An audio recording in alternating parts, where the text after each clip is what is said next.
আসসালামু আলাইকুম সবাইকে। SSC 26 ব্যাচ, কি অবস্থা আপনাদের? আহ, আপনাদের SSC 2026 সালে যারা পরীক্ষা দিতেছ, তাদের পরীক্ষাগুলোর মধ্যে সায়েন্সের যে গ্রুপ যে পরীক্ষাগুলা, এগুলো অলরেডি শুরু শুরু হয়ে গেছে। গ্রুপ সাবজেক্টের পরীক্ষাগুলা, যারা সায়েন্সে আছো, সায়েন্সের প্রথম একটা পরীক্ষা ফিজিক্স পরীক্ষা শেষ হয়েছে। আমি আশা করতেছি সবার পরীক্ষা অনেক বেশি ভালো হয়েছে। আর যাদের পরীক্ষা আশানুরূপ হয় নাই, মানে তুমি যেরকম আশা করছিলা ওই রকম হয় নাই, তাদের চিন্তার কোনো কারণ নাই। একদম ধাপে ধাপে ধাপে ধাপে সবগুলো পরীক্ষা দেন, রেজাল্ট ভালো হবে ইনশাল্লাহ। এখানে ভেঙে পড়ার কোনো কিছু নাই। আর সকল বোর্ডের প্রশ্ন খুব মানসম্মত প্রশ্ন হয়েছে, যে এখন পরবর্তী পরীক্ষা যেগুলো আছে সবগুলো পরীক্ষা ভালো করে দেন। সায়েন্স যারা আছো, বিজ্ঞান শাখা, তাদের পরবর্তী পরীক্ষা হলো রসায়ন পরীক্ষা। এখন নাইমস এরেনা, এটা নতুন একটা প্রতিষ্ঠান। আমি আপনাদেরকে বলি, এই 26 ব্যাচ যারা আছো, তাদের সাথে লাস্ট 1 মাস বা 1.5 মাস যাবৎ নাইমস এরেনা প্রতিষ্ঠানটা যুক্ত আছে। এই 1-1.5 মাসে আমাদের মোটামুটি বেশ কিছু ভালো স্টুডেন্ট, অনেক ভালো স্টুডেন্ট, বেশ কিছু স্টুডেন্ট আমাদের সাথে যুক্ত ছিল অল্প কয়েকদিনে। আর অফলাইনেও আমাদের সাথে বেশ কিছু স্টুডেন্ট যুক্ত ছিল। আমি সবাইকেই, সবার জন্যই শুভকামনা রইল। সবাই খুব ভালো করে পরীক্ষা দাও, পরবর্তী পরীক্ষাগুলো ধাপে বাই ধাপে। এটা আমি তোমাদের কাছে আশা করতেছি। এখন আমার খুব ইচ্ছা ছিল আমি তোমাদের জন্য যে কিছু ক্লাস, সুপার বুলেটিন কিছু ক্লাস দিব, কিন্তু আমি আহ, দুঃখের সাথে বলতেছি, আমি অন্য জায়গায় খুব বেশি ব্যস্ত থাকার কারণে এই ক্লাসগুলো আমি দিতে পারি নাই। তাই আমি তোমাদের জন্য রসায়নের একটা শর্ট সাজেশন রেডি করছি। আসলে সাজেশন বলতে কোনো শব্দ নাই। বোর্ড পরীক্ষা যারা দিচ্ছ, তাদের কাছে সবচাইতে বড় সাজেশন হইলো তোমাদের যতগুলো টেস্ট পেপারে বোর্ড কোয়েশ্চেন আছে, সবগুলো বোর্ড কোয়েশ্চেন একদম সলভ করে যাবেন। আল্লাহ ভরসা সবকিছু কমন পড়বে ইনশাল্লাহ। এখন আপনাকে ভালো করার জন্য, আপনি পরীক্ষায় ভালো করার জন্য আপনাকে প্রথম যে কাজটা করতে হবে, মেন বই খুব ভালো করে রিডিং করতে হবে।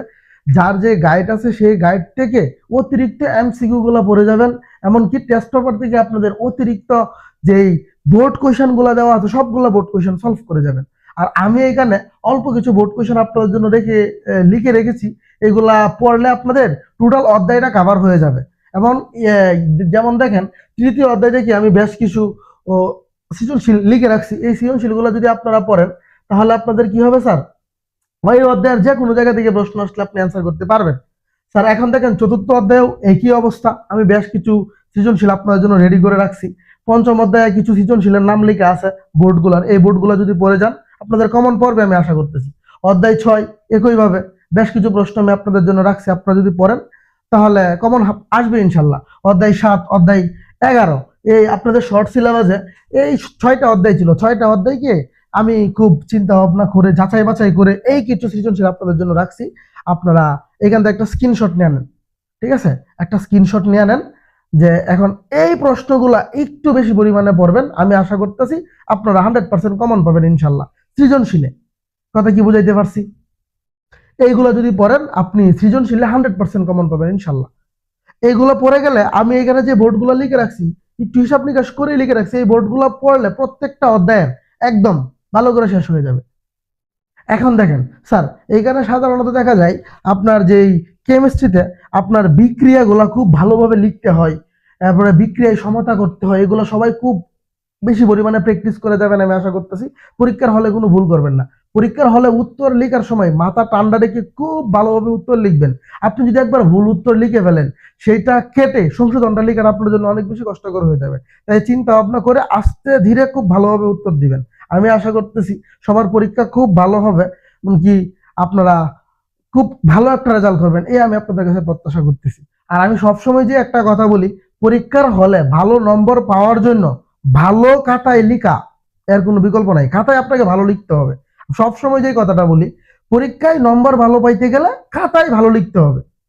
এখন আপনি খাতায় যদি ভালো লিখতে না পারেন, ধরেন আপনার কমন পড়ে নাই, আপনি কি করবেন? খাতা কি খালি রেখে আসবেন?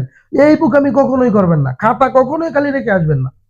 আপনি যদি, আপনাকে অবশ্যই ভালো লিখতে হবে ভালো নম্বর পাওয়ার জন্য। এখন যদি ভালো লিখতে না পারেন, আপনি যা পারেন তাই হলো লিখে দিয়ে আসবেন। খাতা কোনো অবস্থাতে খালি রাখা যাবে না। আপনার সবাই স্ক্রিনশট নিয়ে নেন, আমি একটা টাইম দিলাম আপনাদেরকে। ঠিক আছে, আমি আর ভিডিওটা দীর্ঘায়িত করব না। আপনারা প্রত্যেকেই ভালোভাবে প্রিপারেশন নেন। প্রিপারেশন নিয়ে আপনারা 14 তারিখ আপনাদের এই রসায়ন বোর্ড পরীক্ষাটা খুব ভালোভাবে দেন। আপনাদের জন্য অনেক অনেক শুভকামনা রইল। থ্যাংক ইউ, সবাইকে ভালো থাকবেন।